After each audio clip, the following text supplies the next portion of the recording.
창세기 25장에는요, 아브라함의 입장에서는, 어떻게 보면 아브라함보다도 이스라엘의 입장에서 보았을 때 조금 약간 감추고 싶은 그런 이야기일 수도 있어요. 어떻게 보면 하나님의 그 언약의 이야기, 하나님께서 창세기를 통하여서 하고자 하셨던 건 무엇이었습니까? 하나님의 나라를 세우고자 하는 그런 원대한 꿈과 계획을 지금 아브라함이라는 사람을 통해서 이루어가고 있는 그런 과정 아니겠습니까? 자, 그런데 사실 그런 내용으로 보았을 때는 25장에 지금 오늘 우리가 읽은 이 내용은 그렇게 크게 없어도 될 이야기, 어떻게 보면 11절 한 절만 있어도 사실은 될 만한 이야기인데 이 이야기는 여기에 기록되어 있다는 것이죠. 그리고 이 이야기가 왜 그러냐면 아브라함에게는 아내가 둘만 있는 줄 알았잖아요. 사라 그리고 첩이었던 하갈. 그런데 성경은 사라가 죽은 이후에, 그리고 24장에서 이삭이 결혼하죠. 결혼한 이후에 후처를 두었다고 그렇게 이야기해요. 그때 아브라함의 나이가 몇 살이었습니까? 아브라함의 나이가 140이었어요. 왜냐하면 이삭을 결혼시켰던 나이가 40세였기 때문에 적어도 그 이후니까 바로 결혼했다고 하면 140이고, 그렇게 되면 아내가 죽은 지, 사라가 죽은 지 3년 만에 재혼을 했다고 볼 수가 있어요. 근데 더 놀라운 건 뭐냐면 그때 결혼했는데, 여러분 아브라함과 사라 사이에서 자녀가 낳기 위해서 몇 년이라는 시간이 걸렸어요? 약속을 받은 때로부터도 25년이 걸렸잖아요. 그렇죠? 자, 그리고 뒤를 쭉 내려가서 보면 지금 나오지 않지만 19절 이하를 보면 아브라함의 아들 이삭이 리브가와 만나서 결혼해서 40일 결혼해서 에서와 야곱을 낳는데 그때 나이가 몇 살이냐? 60세라고 이렇게 말하고 있습니다.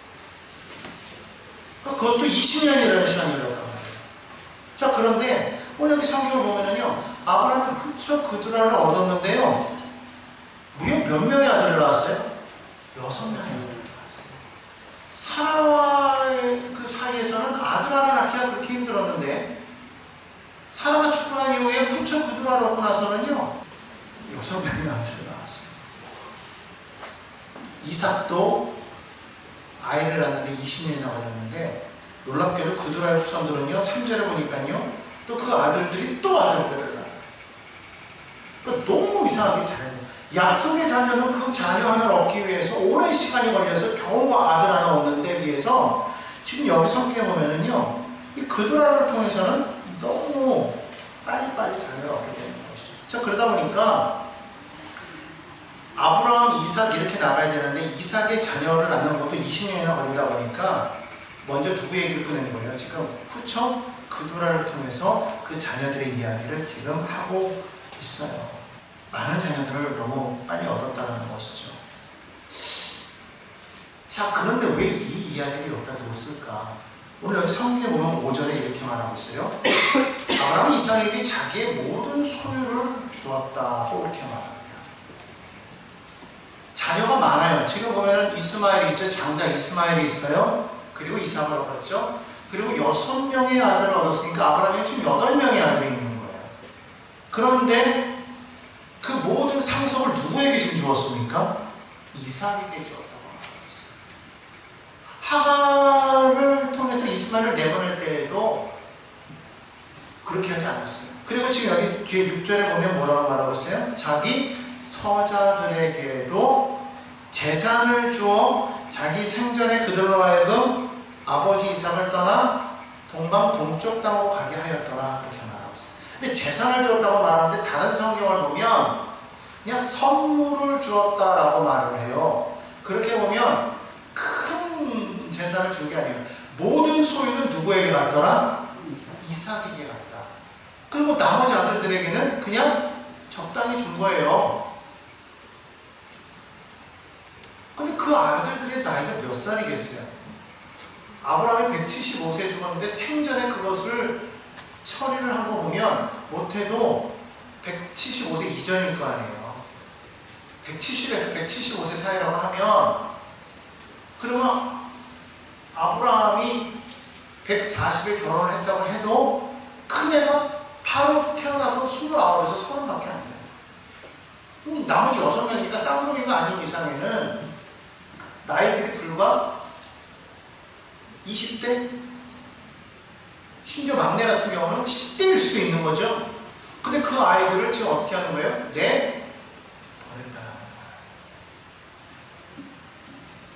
왜 그랬을까요? 왜 그렇게 했을까요? 더군다나 그두라라는 그 여인의 나이가 얼마인지 나오지 않고 있지만 사라보다는 많이 젊었겠죠. 왜냐면 자녀를 낳아야 되니까. 못해도 아마 한 5, 60대 정도 되지 않았을까 싶어요. 많아야 6, 70대? 그렇게 따지면은 아들 이삭하고도 큰 나이 차이가 나지 않는 거예요. 자, 그럼에도 불구하고 자녀를 얻었고, 근데 그 젊은 그 부인은 어떻게 된지 얘기하고 있지 않지만 자녀들을 다 동방으로 보냈다고 하니까 모르긴 몰라도 그두라도 아마 같이 가진 않았을까 생각해요. 이 그두라가 누구냐에 대해서는 나오고 있지 않지만 이 그두라라는 그 이름에 보면은 이 향유라는 그런 뜻이 있대요. 그러니까 그 당시에 이 향품을 팔러 다니는 그러한 상인들, 그런 족속들의 그런 이름이었을 것이다라고 그렇게 생각해서 실제로 그 여인의 이름이 그두라인지 아니면 그두라 족속인지에 대해서는 정확하게 이야기하고 있지는 않아요. 아무튼 그러나 이 여인은 상당히 어떻게 보면 세상적으로 보면 지혜롭고 젊고 힘 있는 그런 여인이었어요. 더 놀라운 건 뭐냐면 아브라함이 그렇게 행했을 때 그거에 대해서 어떠한 큰 소란을 일으키지 않고 그대로 행했다는 것이고 그 자녀들도 거기에 따라서 동방으로 갔대요. 이런 걸 보면 그 나머지 자녀들도 상당히 성품들은 괜찮은 것 같죠? 그런 것 같아요. 근데 중요한 건 그게 문제가 아니라 그렇게 어렵게 얻은 아들 이삭과는 달리 정말 쉽게 얻은 6명이나 되는 아들들이 있었을 때 그 자녀는 당시에 비하면 아브라함에게는 재산, 어떠한 금은보다도 더 큰 재산이거든요. 당시엔 사람이 큰 재산이었기 때문에 더군다나 자기 뒤를 이을 딸도 아니고 아들들이 6이나 있는 거니까 얼마나 든든했겠냔 말이에요. 그런데 그 아들들을 다 그냥 내보냈다는 거죠. 왜 그렇게밖에 할 수 없었을까? 그것을 성경에 보면 아브라함이 이삭에게 모든 소유를 주고 그 땅을 이삭에게 주었다는 거예요. 나머지 자녀들을 동방으로 가게 했다. 동방으로. 왜? 이 땅을 누구에게 주기 위해서? 이삭에게 주기 위해서. 사실 어떻게 보면 아브라함이 하지 않아도 될 일을 지금 한 거예요. 그러나 어쨌든 그는 후처를 얻어서 자녀를 낳았고 그 자녀들을 지금 동방으로 보내버렸다는 겁니다. 그 이유는 뭐냐면 약속의 자손이 이삭이기 때문입니다. 바로 이 땅, 하나님께서 약속하신 이 땅을 누구에게 주기를 원하였더라? 이삭에게 주기를 원했다는 것을 지금 성경에서 보여주고 있다는 거예요. 그래서 하나님께서 아브라함에게 그런 마음을 주셨던 것 같아요. 모든 자손들을 다 동방으로 가게끔 했다는 것이죠. 왜? 가나안 땅을 탐내지 말라는 거예요. 가나안 땅은 오직 아들 이삭에게만 주었다는 것이죠. 그래서 그들은 동쪽 밖으로 나아갑니다. 실질적으로 이들 아들들의 이름을 자세히 보면 그 아들들의 이름이 그 땅, 그 지역의 이름과 거진 같아요.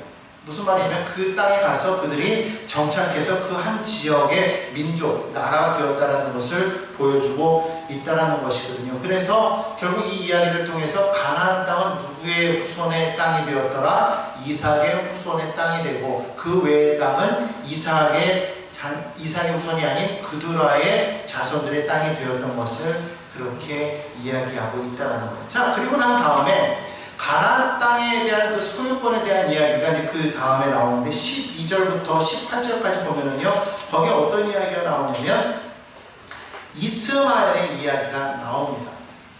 그 이스마엘의 이야기가 나오는데 이 이스마엘이 그 앞부분에 보면 어떠한 일을 행하냐면 9절에 보면 이삭과 이스마엘이 아브라함을 함께 장사하는 그런 장면이 나와요.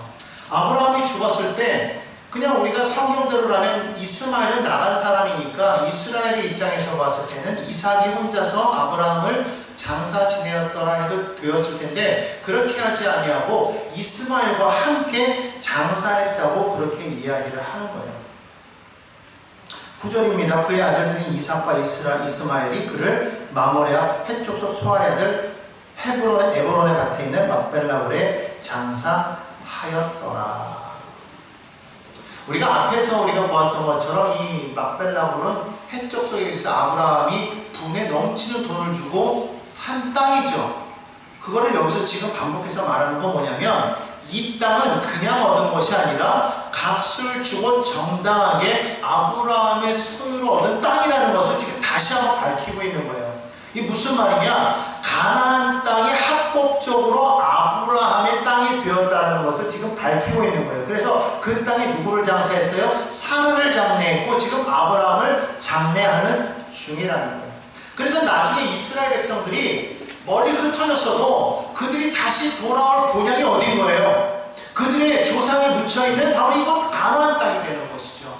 그래서 이스라엘 백성들은 항상 멀리가 있었어도 이 가나안 땅을 그리워하고 가나안 땅으로 돌아올 수밖에 없는 그런 모습을 보여주고 있다라는 겁니다. 다시 말하면 이 가나안 땅을 차지할 사람은 누구다? 이스라엘 자손이다라고 분명하게 지금 말씀을 하고 있는 거예요.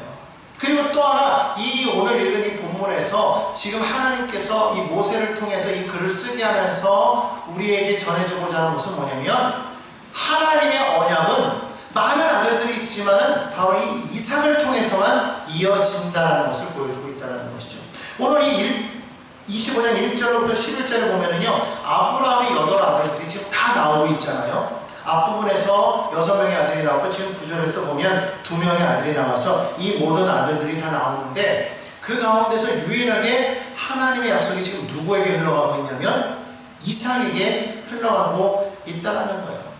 물론 하나님께서는요 이삭에게만 축복하신 것이 아니라 이스마엘에게도 축복하셨잖아요. 우리가 지난번에 보았죠. 17장에 보면 17장 20절을 21절을 보면 하나님께서 이스마엘을 축복하사 그로 하여금 12지파의 두령이 되게 하겠다고 그렇게 말씀하셨단 말이에요. 큰 나라를 이루겠다고 그렇게 말씀하셨죠. 그러니까 하나님께서는 이삭에게도 약속하시고 이스마엘에게도 약속을 하셨다라는 거예요. 그런데 하나님이 말씀하신 이삭에게 주신 그 약속과 이스마엘에게 주신 그 약속이 다른 것은 무엇입니까? 물론 이스마엘도 큰 나라를 이루겠다고 말씀하셨지만 하나님께서는 그를 택하지 아니하셨다는 거예요. 하나님이 택한 것은 이삭이었다는 거예요.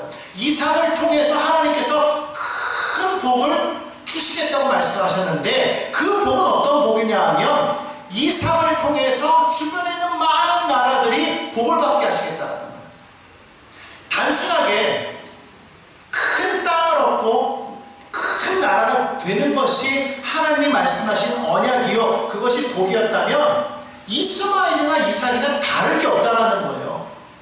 그런데 하나님께서 왜 이삭에게도 말씀하시고 이스마엘에게도 말씀하셨는데 이삭만 하나님이 택한 백성이라고 말씀하시냐면 하나님께서 말씀하신 아브라함에게 하신 말씀 12장 3절에 하신 그 말씀이 기초가 된다는 것이죠.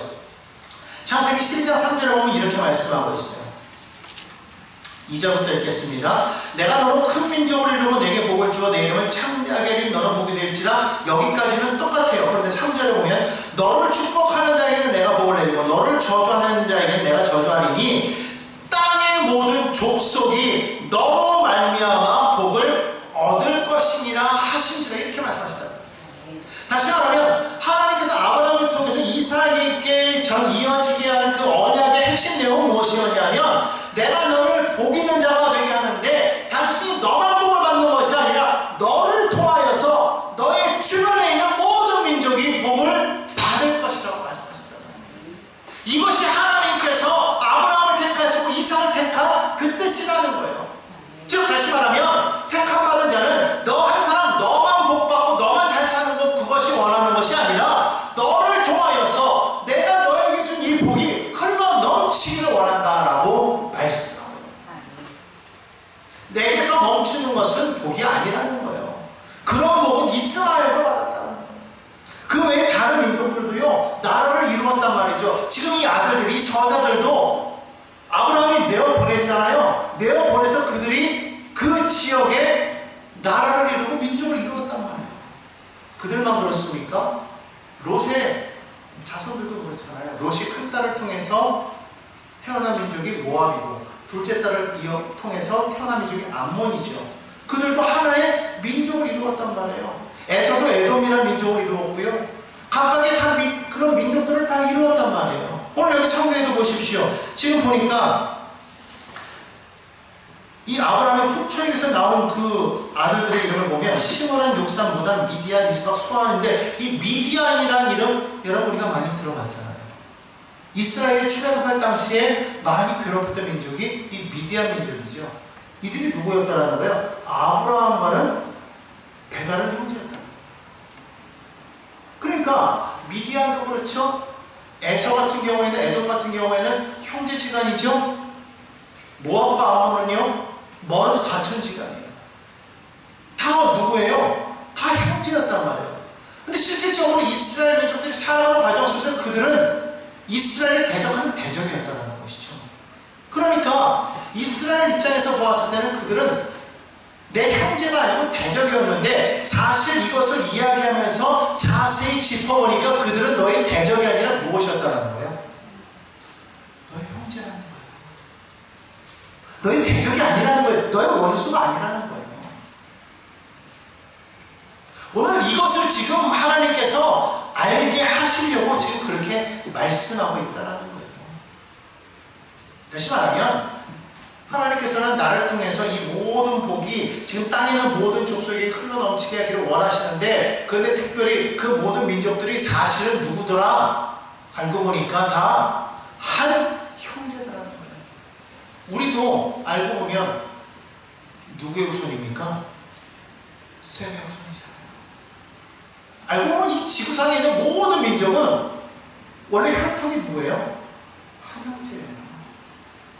실제로 지금 여기서 그도라의 후손들이 동쪽으로 가가지고, 이 동쪽이 현재 지금 그 아라비아에 있는 그런 많은 족속들의 조상들이 되었다고 그래요. 그래서 이 아라비아에 있는 많은 족속들의 조상들이 되어서 그들도 자신들의 조상이 누구냐라고 말하면 아브라함이라고 말한다. 이스라엘도 아브라함이라고 말한다. 결국은 뭐예요? 그 뿌리가 같다는 거예요. 우리도 마찬가지인 거예요. 그 뿌리가 같은 거예요. 결국 우리도 사실은 이스라엘 입장에서 보았을 때는 원래 원수가 적이죠. 멸망받아야 마땅한 그런 존재인 거죠. 그런데 하나님의 은혜로 우리가 구원받은 거 아닙니까? 그런 복이 흘러 넘쳐와서 우리도 지금 구원받아서 하나님의 자녀 된 거 아니에요? 하나님이 원하시는 건 그거였다는 거예요. 그래서 하나님께서는 이 성경에서, 사실 이것은 필요도 없는 이야기지만 이 이야기를 한번 뭐냐면, 하나님의 약속은 이삭 너를 통해서 흘러가지만, 그러나 그 복이 너를 통해서 누구에게? 너의 후손들에게만 흘러가는 것이 아니라 주변에 있는 많은 족속들에게 흘러가게 될 것인데, 그들은 다 누구냐? 다 너의 형제요, 너의 친척들이야. 정확하게 말하면 다 나의 사랑하는 자녀들이라는 거예요. 그래서 그들이 너희를 통해서 복을 얻기를 원한다라고 그렇게 말씀하고 있었다. 자, 그러면 보십시오. 아니, 도대체 어떻게 이삭의 그 언약이 많은 족속들에게 복으로 흘러넘치게 되는 것일까요? 하나님께서는요, 출애굽한 이스라엘 백성들을 신의 산으로 부른 후에 그들과 언약을 맺는데요, 출애굽기 19장 5절과 6절을 보면 이렇게 말하고 있어요. 세계가 다 내게 속하였나니 너희가 내 말을 잘 듣고 내 언약을 지키면 너희는 모든 민족 중에서 내 소유가 되겠고, 너희가 내게 대하여 제사장 나라가 되면 거룩한 백성이 되리라. 그렇게 말씀하고 있습니다. 하나님의 말씀을 잘 지켜 행하면 하나님의 소유가 되고, 너희가 거룩한 백성이 되고 제사장 나라가 됩니다. 여러분, 제사장이라는 것은 뭐예요? 제사장은 하나님과 우리 사람 사이에 서 있는 존재 아니에요? 그래서 하나님 앞에서 우리 인간들을 대신해서, 그리고 또 인간들 대신 하나님 앞에서 그 중재 역할을 하는 그런 자가 누굽니까? 제사장이라는 거예요. 하나님께서 이스라엘 백성들을 바로 이와 같은 제사장의 나라로 세우셨다고 성경은 말씀하고 있어요.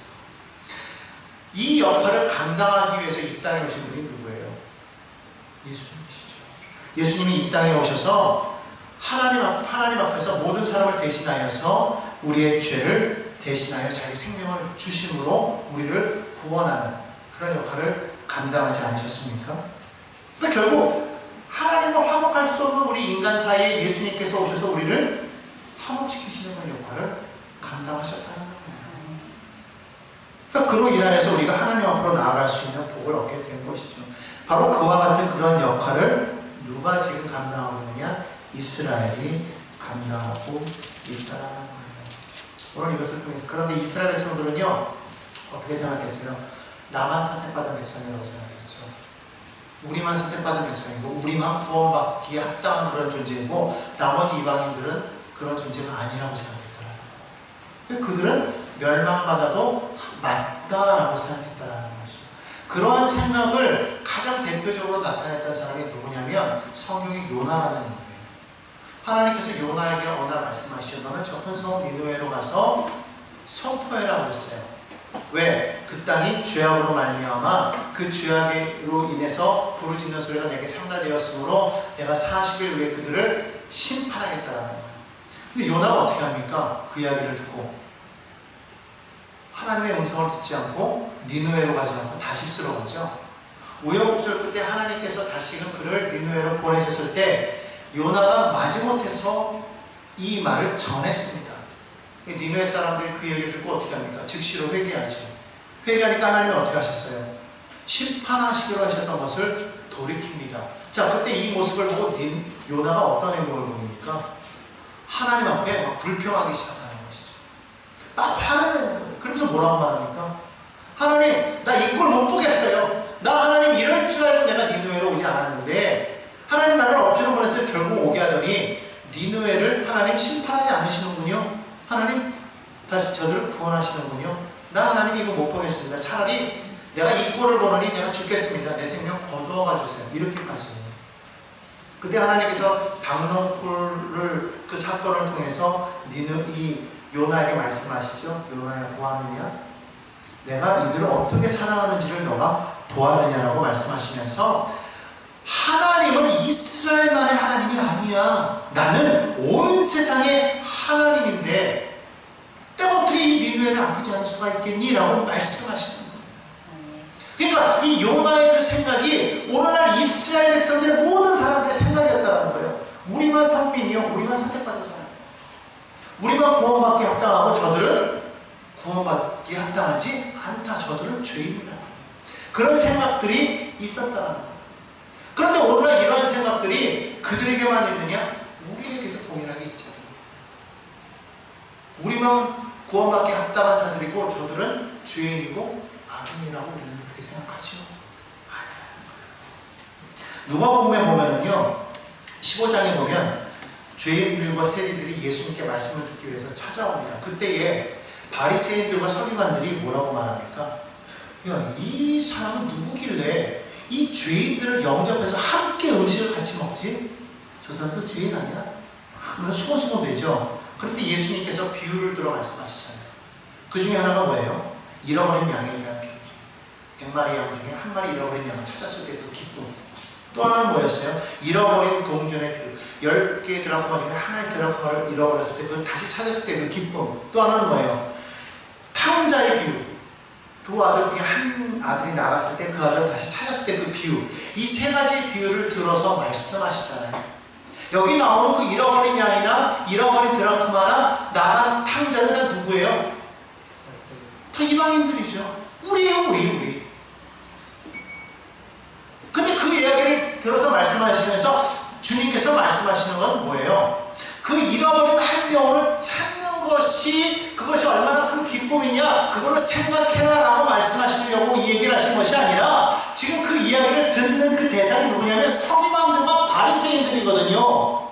너희 이야기를 듣고 너희가 지금 이것이 너희가 지금 이들이 지금 이렇게 반응하는 거 예를 들어서 뭐 한 영혼 잃어버린 그 양 한 마리에 집중하는 거에 대해서 그리고 한 드라크마를 찾기 위해서 노력하는 거에 대해서 그리고 그 둘째 아들이 돌아온 것을 바라보면서 그거에 대해서 못마땅하게 생각했던 그 첫째 아들의 그 이야기를 이야기하면서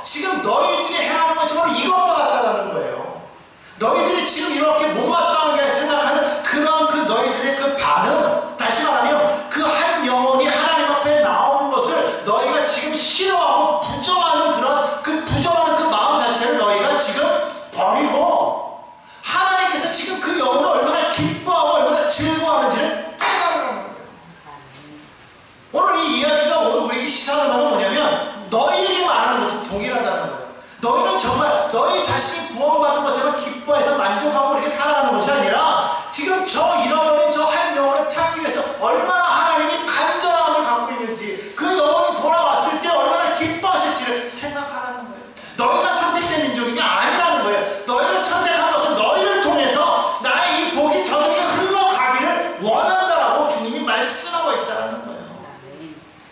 오늘 다시 본문으로 돌아갔을 때 왜 하나님께서는 이 아브라함을 통해서 세 번째 아내를 얻게 하시고 이 6명이나 되는 아들들이 있었다는 것을 지금 이야기하고 있느냐라는 거예요.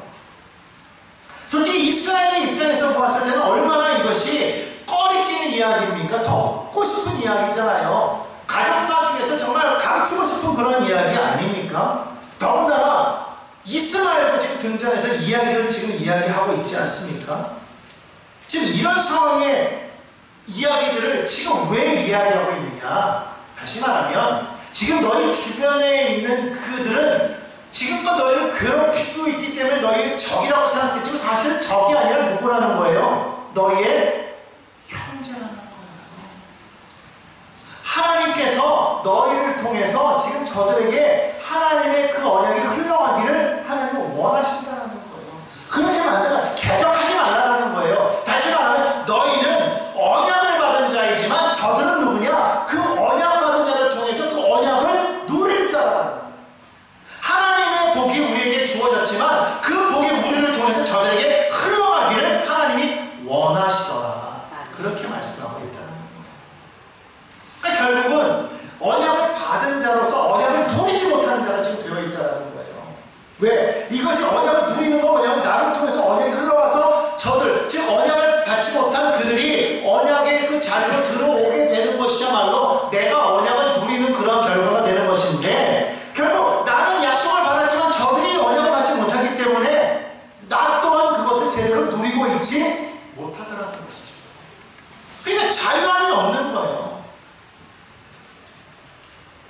오늘 계속해서 예수님께서는 누가복음 18장에서 두 사람의 이야기를 들려주십니다. 한 사람은 바리새인, 한 사람은 바리새인이고 한 사람은 세리인데 이 바리새인과 세리의 기도를 자세히 보면요, 바리새인은 자기가 얼마나 의로운지를 계속해서 드러냅니다. 얼마큼 금식을 했으며 얼마큼 자기가 선을 베풀었고 자기가 몇 번씩 어떻게 예물을 드렸는지를 그는 이야기를 하면서 기도하죠. 하나님 앞에. 그런데 세리는 뭐라고 기도합니까? 자기는 죄인이라 감히 하나님 앞에 설 수 없는 그런 죄인이라고, 나는 자격 없다고 그렇게 고백하죠. 그런데 예수님께서는 거기서 뭐라고 말씀하십니까? 스스로 자격이 있다고 말한 그 세리보다 그 바리새인이 아니라 자격이 없다고 말한 그 세리를 주님은 의롭다고 말씀하십니다. 또 누가복음 18장 15절에 보면은요, 예수님 앞에 어린아이들을 데리고 와서 만져주기를 바라는 그런 장면이 나옵니다. 근데 그 장면에서도 보면 예수님의 제자들이 어떻게 합니까? 어린아이들을 데리고 나오니까 못 데리고 나오고 막 꾸짖잖아요. 근데 예수님께서 뭐라고 말씀하셔요? 하나님의 나라는 이런 어린아이들의 것이다. 그렇게 말씀하십니다. 막지 말라. 그렇게 말씀하십니다. 너희 스스로 자격이 있다고 생각하느냐? 아니다. 하나님의 나라는 자격이 없는 자의 것이다. 이렇게 말씀합니다. 우리가 자격이 있어서 오늘 이 자리에 앉아 있습니까? 우리는 아무런 자격이 없어요. 그런데 오직 예수 그리스도께서 십자가를 지심으로 인하여서 그 은혜로 말미암아 오늘 우리가 여기 서 있는 거 아니겠습니까? 근데 많은 사람들이 그것을 기억하지 못하고 있다는 것이죠. 예수님께서는 누가복음 19장 10절에서 이렇게 말씀하시는 거예요. 인자가 온 것은 잃어버린 자를 찾아 구원하려 함이라. 오늘 그렇기 때문에 아브라함과 이삭과 야곱에게 주신 그 언약은요, 결국 그것을 통해서 예수님이 이 땅에 오시기 위한 하나의 그러한 언약이었고 그것을 통해서 우리를 찾기 위한 것임을 우리는 반드시 깨달아야 될 줄로 믿습니다.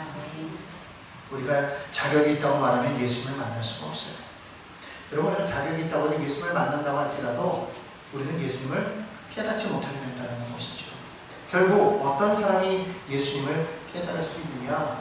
나는 아무것도 아닙니다라고 고백한 사람이, 나는 자격 없습니다라고 말했던 그런 사람이 예수님을 만나고 구원에 이를 수 있게 된다는 것입니다. 그러므로 여러분 기억하시기 바랍니다. 비록 우리는 언약을 받지 못했지만 언약을 누리는 자가 돼서 은혜로 하나님의 백성이 될 수 있다는 것을 여러분 기억하시기 바랍니다.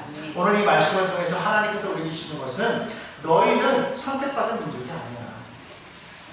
너희는 선택된 민족이 아니야. 그러나 선택된 민족을 통해서 그 언약이 너에게 흘러 들어와서 너희는 언약 안에 들어온 자가 되었다는 것을 말씀하고 있어요. 그러면 생각해 보십시오, 여러분. 우리 또한 언약으로 선택된 그런 자녀가 아님에도 불구하고 그 하나님의 그 언약의 자녀를 통해서 우리에게 이 약속이 들어와서 우리가 하나님의 자녀가 되었다면, 그렇다면 우리는 어떻게 되겠습니까? 또한 우리를 통해서 그 언약이 흘러넘치도록 해야 되지 않겠냐. 여러분, 내가 하나님의 자녀가 된 것이 얼마나 하나님의 큰 은혜임을 우리는 기억해야 돼요. 우리는 언약을 받은 자는 아니지만 언약을 누리는 자로 부름을 받았기 때문에, 하나님께서 땅의 모든 족속이 너로 말미암아 복을 얻으라고 하셨을 때 그 복을 얻은 자가 바로 우리가 된 거 아니겠습니까? 그러므로 우리는 이 복을 누리면서 동시에 우리는 나는 자격이 없습니다 라고 깨달아야 된다는 거예요. 그러면서 나는 자격이 없지만 그렇기 때문에 나는 은혜를 베푸신 예수님께로 나아갑니다 라고 그렇게 말을 해야 되는 거예요. 흠이 많아요. 나는 그런 사람이에요. 하지만 있는 모습 그대로 예수님께 나아가면 예수님께서 뭐라고 말씀하시는 거예요? 그래, 너는 아브라함의 자손이야. 내가 너를 구원하였어. 그렇게 말씀하시지 않겠습니까? 여러분, 오늘 우리가 그와 같은 마음으로 살아가야 될 줄로 믿습니다. 하나님께서 내게 주신 그 은혜를 가지고 나는 흠이 많고 나는 부족한 사람이지만, 나는 구원받기 합당하지 못한 사람이지만, 그러나 그 은혜로 말미암아 내가 구원받았으니 그러면 또한 나도 그와 같은 모습으로 살아가겠습니다. 그렇게 고백하며 살아가는 우리 모두가 되기를 주님의 이름으로 간절히 축원합니다.